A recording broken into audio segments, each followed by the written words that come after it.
رب اشرح لي صدري ويسر لي أمري واحلل عقدة من لساني يفقهوا قولي رب زدني علما وارزقني عملا سبحانك لا علم لنا إلا ما علمتنا إنك أنت العليم الحكيم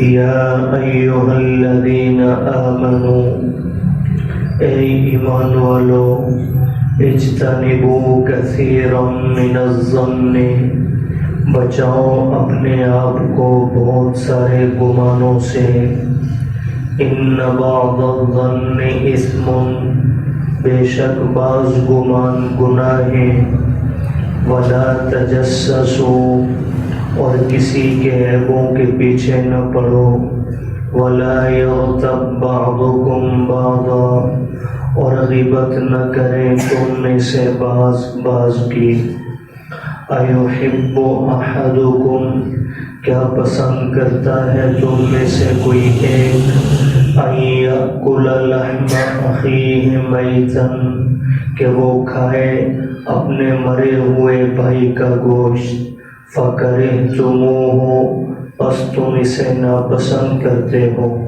واتقوا اللہ اور ڈرو اللہ سے ان اللہ تواب الرحیم بے شک اللہ تعالی توبہ قبول فرمانے والے مہربان ہے۔ سورہ حجرات میں اللہ پاک نے معاشرت کے اصول و آداب بیان فرمائے۔ اس سے قبل آپ سماعت فرما چکے ہیں، تقریباً 10 آداب اس سے قبل بیان کیے جا چکے ہیں۔ آج کی اس آیت کریمہ میں اللہ نے معاشرت کے 3 مزید اصول بیان فرمائے ہیں۔ پہلا فرمایا کہ اپنے آپ کو گمانوں میں مبتلا ہونے سے بچاؤ، اس لیے کہ بعض گمان گناہ کے درجے میں ہیں۔ دوسرا ادب یہ بیان فرمایا کہ عیب تلاش کرنے کے پیچھے مت پڑو، تجسس نہ کرو یعنی کسی کے عیب مت ڈھونڈو۔ اور تیسرا ادب بیان فرمایا کہ تم میں سے کوئی کسی دوسرے کی غیبت نہ کرے۔ تو آج کی آیت کریمہ میں 3 آداب اللہ پاک نے ذکر فرمائے۔ اب پہلا ادب جو ان میں سے ہے وہ گمان سے متعلق ہے۔ پہلی چیز یہ ذہن میں رکھ لیجئے کہ گمان کی بعض صورتیں ناجائز ہیں، جیسے یہاں فرما دیا کہ بعض گمان گناہ ہیں، لیکن کچھ گمان ایسے بھی ہیں جو شریعت میں جائز ہیں۔ اچھا گمان بھی ہوتا ہے، برا بھی ہوتا ہے۔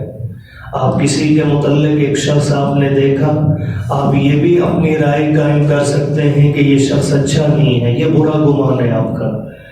ہو سکتا ہے وہ اچھا ہو لیکن آپ نے اسے برا جانا تو یہ گناہ ہے۔ اور اگر اسی کے متعلق آپ نے دیکھتے ہی یہ رائے قائم کی کہ یہ شخص مجھے اچھا لگتا ہے، یہ نمازی پرہیزگار لگتا ہے، اچھے اخلاق کا مالک ہے، اب اگر وہ برا بھی ہے لیکن آپ کی رائے اچھی تھی تو اللہ آپ کو عبادت کا ثواب عطا فرمائے گے۔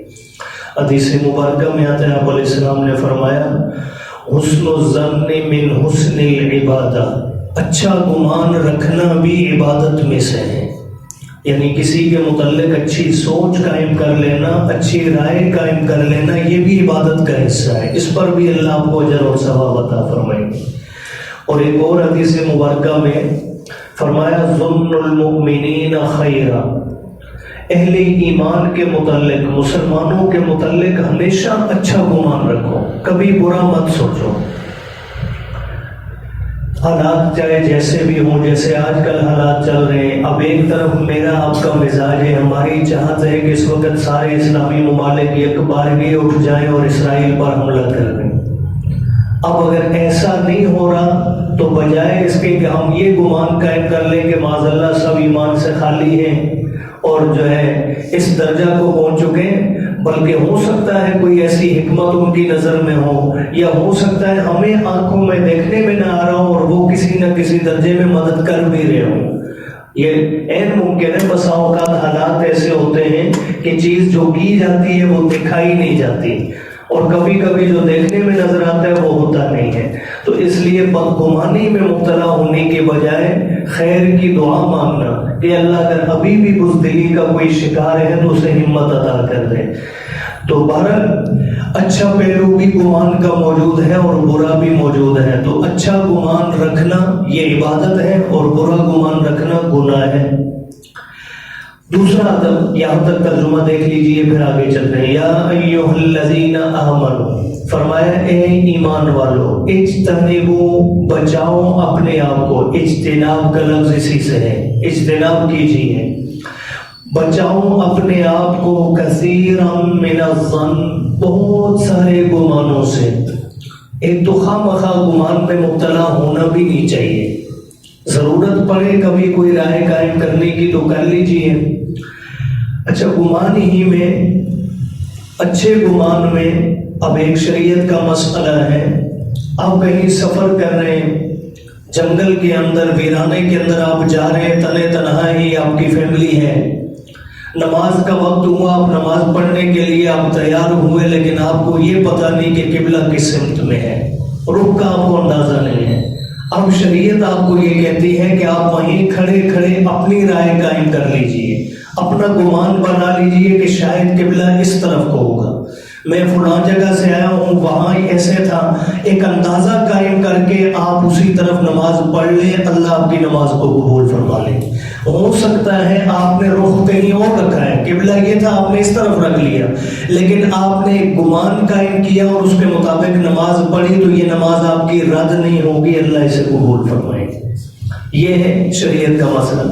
ایسے ہی ہمارے ہاں دلائل 4 قسم کے ہیں. کسی بھی مسئلہ کو سیکھنے کے لیے، حل کرنے کے لیے دلیلیں 4 ہیں. سب سے پہلے ہم مسئلہ کو لیتے ہیں اللہ کے قرآن سے. اگر یہاں کوئی مسئلہ نہیں ملتا تو دوسرا نمبر ہے سنت رسول صلی اللہ علیہ وسلم کا، اور اگر وہاں بھی نہیں ملتا تو تیسرا درجہ ہے اجماع امت کا. اس میں صحابہ کا اجماع بالخصوص، تابعین، تبع تابعین کا اجماع، امت کے نیک لوگوں کا اکٹھ جمع ہو جانا کسی بات پہ، یہ بھی ایک دلیل ہے. چوتھے نمبر پر نہ آپ کے پاس قرآن کی آیت، نہ سنت، نہ اجماع، تو چوتھی دلیل کیا ہے؟ قیاس کہتے ہیں اس کو شریعت میں. قیاس ہے کیا؟ یہ مجتہد کا گمان ہوتا ہے. مجتہد کے سامنے ایک مسئلہ آیا، نہ قرآن کی آیت ملی، نہ سنت ملی، نہ اجماع ملا. اب وہ اپنی رائے اس کے بارے میں قائم کرتا ہے کہ اس مسئلے کو میں حلال کہوں یا حرام کہوں. تو وہ قیاس آرائیوں سے اس کے اندر ایک حکم اخذ کر لیتا ہے جو مجتہد کا گمان ہے. جیسے ہم اپنے آپ کو حنفی کہلاتے ہیں، تو امام اعظم ابو حنیفہ رحمہ اللہ کا جو گمان ہے وہ بھی ہمارے لیے دلیل ہے. لیکن یہ یاد رہے، امام صاحب رحمہ اللہ کا وہ گمان دلیل نہیں جس کے مقابلے میں قرآن کی آیت موجود ہو، جس کے مقابلے میں سنت موجود ہو، جس کے مقابلے میں اجماع موجود ہو. نہیں، جہاں باقی 3 دلیلیں نہیں ہیں وہاں امام صاحب کا گمان بھی ہمارے لیے دلیل ہے. یہ میں اس لیے وضاحت کر رہا ہوں کہ بعض لوگ دھوکہ دیں گے، جی دیکھیں جی امام صاحب رحمہ اللہ کے جو ہے پیروکار کیا کرتے ہیں، ایک طرف اللہ کا قرآن ہے، ایک طرف امام ابو حنیفہ کی رائے ہے، یہ قرآن چھوڑ دیتے ہیں اور رائے کو لے لیتے ہیں. ایسا نہیں ہے. جہاں قرآن ہے ہم کس کو لیں گے جی؟ جہاں سنت ہے ہم کس کو لیں گے؟ جہاں اجماع صحابہ موجود ہے وہاں ہم اس کو لیں گے. جہاں یہ تینوں دلیلیں نہیں ہیں، ہم کمزور ہیں، ہمارے پاس اتنا علم نہیں، ہم امام صاحب رحمہ اللہ نے اس مسئلے میں جو رائے قائم کی ہم اس کو اپنا لیتے ہیں، اس لیے کہ وہ بڑے درجے کے آدمی تھے، ان کی رائے کو تسلیم کر لیتے ہیں. تو یہ بھی گمان ہے، اچھا گمان. تو بہرحال فرمایا اجتنبوا کثیرا من الظن، بچاؤ اپنے آپ کو بہت سارے گمانوں سے. ان بعض الظن اثم، کہ بے شک بعض گمان تو گناہ کے درجے کے ہیں. کسی کے بارے میں خواہ میں یہ معاذ اللہ چور ہے، یہ شرابی ہے، یہ فلاں ہے، یہ فلاں ہے، جبکہ آپ نے خود دیکھا نہیں، یا کسی مستند آدمی سے آپ نے سنا نہیں، یہ دونوں راستے آپ کے پاس نہیں ہیں، تو پھر آپ کسی کے بارے میں بری رائے قائم نہیں کر سکتے، یہ گناہ ہے. دوسرا ادب اس آیت کریمہ میں جو بیان ہوا، فرمایا وَلَا تَجَسَّسُوا، تجسس نہ کرو. تجسس کہتے ہیں کھوج لگانا، کسی کے عیب تلاش کرنا. ایک ہے عیب معلوم ہونے کے بعد پھیلانا، اس کا ذکر پیچھے آ چکا ہے، وَلَا تَلْمِزُوا أَنفُسَكُمْ۔ ایک ہے عیب ڈھونڈنا، تلاش کرنا کسی میں، فرمایا ایک دوسرے کے عیب تلاش بھی مت کرو۔ اب یہاں بھی یاد رہے کہ بغیر کسی وجہ کے کسی کے عیب تلاش کرنا، عیب جوئی حرام ہے، گناہ کبیرہ ہے۔ لیکن بعض صورتیں ایسی ہیں کہ جہاں پر یہ بھی جائز ہے، تجسس بھی جائز ہے۔ مثلا آپ کاروبار کرنا چاہتے ہیں کسی کے ساتھ مل کر، ایک آدمی آپ کو ملا، پہلے سے نہیں جانتے، دونوں نے یہ طے کیا ہم مل کر کاروبار کریں گے، اب دونوں میں سے ہر ایک کو ایک دوسرے کے حالات جاننے کی اجازت ہے۔ وہ ایک دوسرے کے بارے میں جا کر معلومات لیں، یہ بندہ فراڈی تو نہیں، یہ دھوکہ کرنے والا تو نہیں، یہ جو ہے مال لے کر بھاگنے والا تو نہیں، یہاں کا مقامی ہے یا کون ہے۔ تو یہ معلومات لینے کی جب آپ ایک دوسرے کے ساتھ مل کر چلنا چاہتے ہیں تو آپ کو تجسس کی اجازت ہے۔ ایسے ہی آپ رشتہ کرنا چاہتے ہیں، لڑکے والوں کے لیے لڑکی والوں کا تجسس اور لڑکی والوں کے لیے لڑکے والوں کا تجسس کرنے کی اجازت ہے۔ ایک دوسرے کے خاندان کو اچھی طرح جان لیں کہ کسی قسم کی کوئی گڑبڑ نہ ہو، کل کو جا کر نقصان نہ ہو۔ اسی طرح اجتماعی اعتبار سے، مثال کے طور پر ابھی الیکشن آ رہے ہیں، ہمارا مزاج ہے الیکشن آتے ہیں تو آنکھیں بند کر کے ایک نعرے کے پیچھے مست ہو کر ووٹ دیتے ہیں اور پھر 5 سال بیٹھ کر مسجد میں روتے ہیں۔ یہ ہمارا مزاج ہے، حالانکہ یہ نہیں ہونا چاہیے۔ آپ ووٹ دینے سے پہلے تجسس کر لیجئے، جس شخص کو دینا چاہتے ہیں اچھی طرح اس کی جانچ پڑتال کر لیجئے کہ یہ بندہ کل کو ہماری قیادت کرنے کا اہل ہے بھی یا نہیں۔ لمبی چوڑی چیزوں میں مت پڑیے، ایک نقطہ نوٹ کر لیجئے، کم از کم اس شخص کو ووٹ دیجئے جو 5 وقت کی نماز پڑھتا ہو، کم از کم۔ میں نہیں کہہ رہا ہوں پگڑی والے ڈھونڈیے، میں نہیں کہہ رہا ہوں داڑھی والے تلاش کیجئے، جبہ والے تلاش کیجئے، نہیں، کم از کم وہ مسلمان ہوں۔ اور ظاہری مسلمان ہونے کی علامت کیا ہے کہ 5 وقت کی نماز۔ ایک حدیث مبارکہ کا مفہوم ہے، فرمایا جو شخص اللہ کے حضور سجدہ دینے کے لیے تیار نہیں، یعنی اللہ کا حق دینے کو تیار نہیں، وہ شخص بندوں کے حقوق کبھی بھی ادا۔ بے نمازی آدمی سے ہم کیا امید رکھیں گے کل وہ ہمارے حقوق ادا کرے؟ اس لیے کم از کم ایک نقطہ، اس میں پارٹی ازم کسی چیز کی طرف نہیں، کم از کم نمازی تو ہوں، یا کم از کم ہمارے دروازے پہ آئے تو ہم جہاں یہ مطالبہ کرتے ہیں نالی ہماری پکی ہونی چاہیے، میٹر ہمارا لگنا چاہیے، یہ چیز موجود ہونی چاہیے، وہاں ایک مطالبہ ساتھ یہ بھی کر دیجئے کہ ہم آپ کو ووٹ تب دیں گے کہ آپ نماز بھی پڑھیں گے انشاءاللہ۔ ٹھیک ہے نا جی؟ تو یہ انشاءاللہ کوشش کریں گے تو بہتری آئے گی۔ تو بہرحال اس تجسس کی اجازت ہے۔ ایسے ہی آپ نے اپنے مصلی کا وارث بنانا ہے، کسی کو ممبر کا وارث بنانا ہے، کسی کے پیچھے اپنی نمازیں پڑھنی ہیں، آپ نے اپنی نماز دعا کر پیچھے اس امام کے کہہ کر حوالے کر دی، تو امام کے بارے میں پہلے تجسس کرنا لازم ہے کہ یہ امام عقیدے کا صحیح ہے یا نہیں، اس کے اخلاق کردار اچھے ہیں یا۔ جب امام بنا لیا تو پھر ٹانگیں کھینچنا جائز نہیں ہے، یہ اچھی طرح سے ہے۔ امام بنانے سے پہلے تجسس کر لیں، ہاں اس کے بعد اگر کوئی بد اخلاقی ظاہر ہو تو پھر یقیناً آپ کی نماز اس کے پیچھے نہیں ہوتی، لیکن خواہ مخواہ میں پھر ٹانگیں کھینچنا یہ جائز نہیں، لیکن پہلے تجسس کرنا آپ پر واجب ہے کہ یہ امام بننے کا اہل ہے بھی یا نہیں ہے۔ تو بہرحال کچھ صورتیں تجسس کی بھی جائز ہیں۔ آگے تیسرا ادب بیان فرمایا، وَلَا يَغْتَبْ بَعْضُكُمْ بَعْضًا، اور نہ غیبت کرے تم میں سے بعض کی۔ اب غیبت ہے کیا؟ نبی کریم صلی اللہ علیہ وسلم نے ایک حدیث مبارکہ میں صحابہ سے منع فرمایا، تم میں سے کوئی کسی کی برائی بیان نہ کرے۔ کسی نے عرض کیا یا رسول اللہ اگر وہ برائی اس میں موجود ہو تب بھی بیان نہ کرے؟ فرمایا ہاں تب ہی تو غیبت ہے، اگر وہ برائی اس میں نہیں تو پھر تو بہتان ہے۔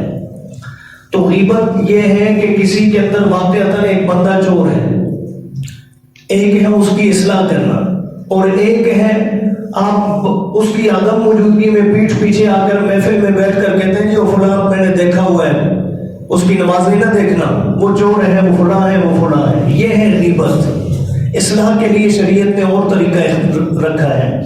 تو پیٹھ پیچھے بات کرنا یہ غیبت ہے، لیکن اس کی بھی کچھ صورتوں کی گنجائش شریعت نے رکھی ہے۔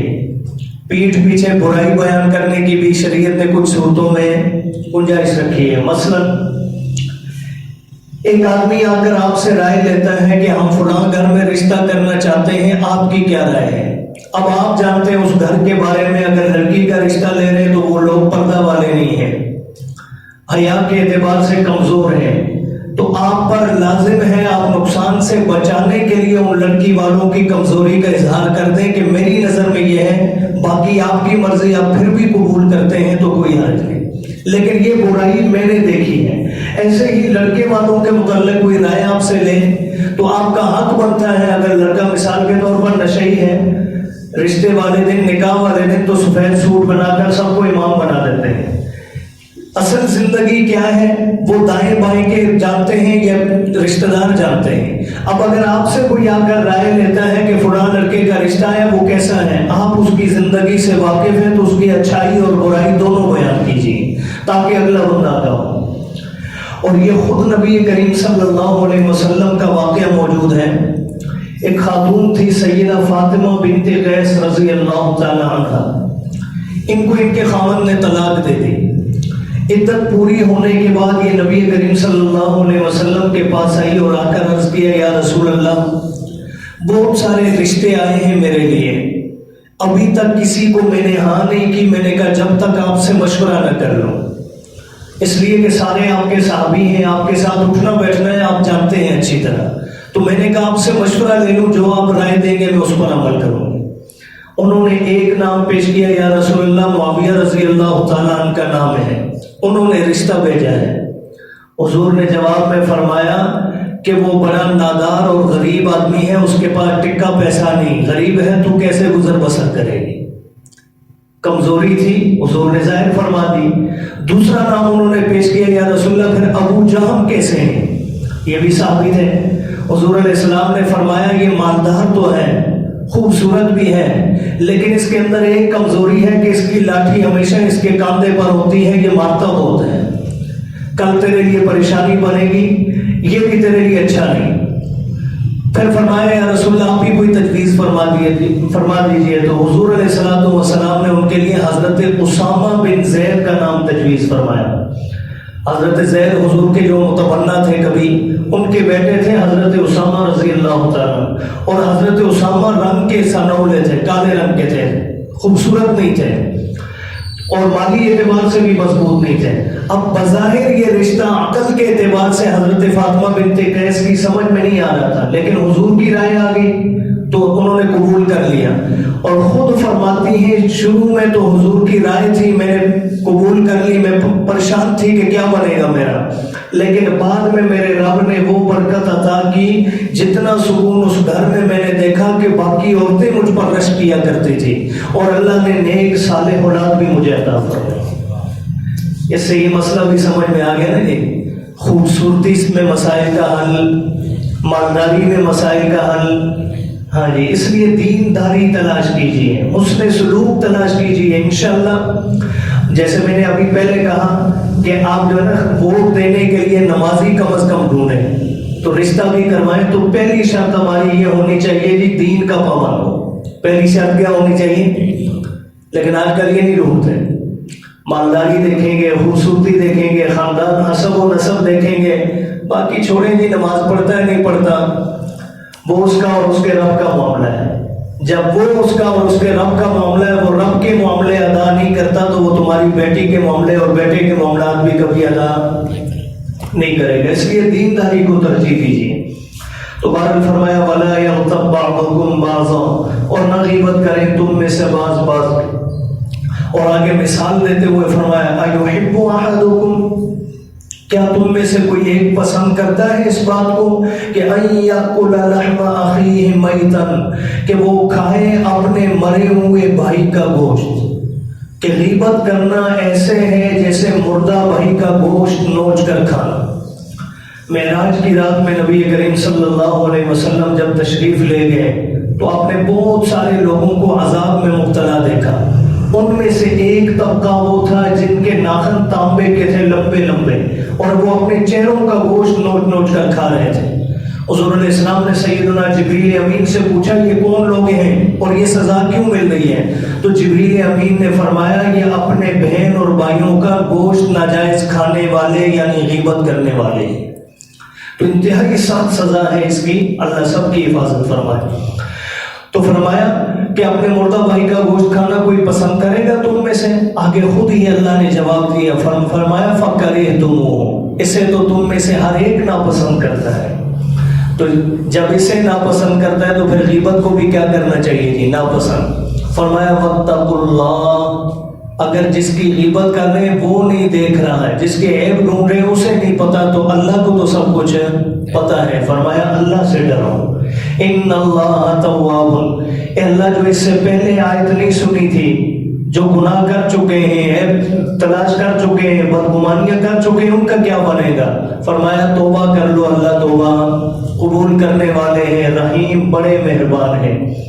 اور اگر کوئی ایسا شخص ذہن میں ہے جو دنیا سے جا چکا ہے، جس کی آپ نے غیبت کی، جس کے بارے میں کوئی بھی آپ نے گناہ کیا ہو، اس کی حق تلفی کی ہو، اس کے متعلق اب چونکہ یہاں سے تو وہ جا چکا، معافی مانگنے کا وقت موجود نہیں، تو امام بہقی رحمہ اللہ نے ایک جملہ ذکر کیا ہے، فرمایا جب بھی اپنے لیے استغفار کریں تو اس شخص کے لیے بھی کیا کر دیں، نام لے کر، اگر یاد ہے، یاد نہیں تو یہ دعا کر دیا کریں، اے اللہ جو مجھ سے غلطیاں ہوئی وہ مجھے معاف کر دیں، اور میرے حق میں جس سے غلطی ہوئی انہیں بھی معاف کر دیں، اور مجھ سے جن کے حق میں غلطی ہوئی مجھے بھی ان کے حقوق کے معاملے میں کیا کر دیں جی؟ معاف کر دیں۔ یہ دعا کریں گے تو انشاءاللہ اللہ پاک ان کیے ہوئے گناہوں کو بھی اللہ معاف فرما دیں گے۔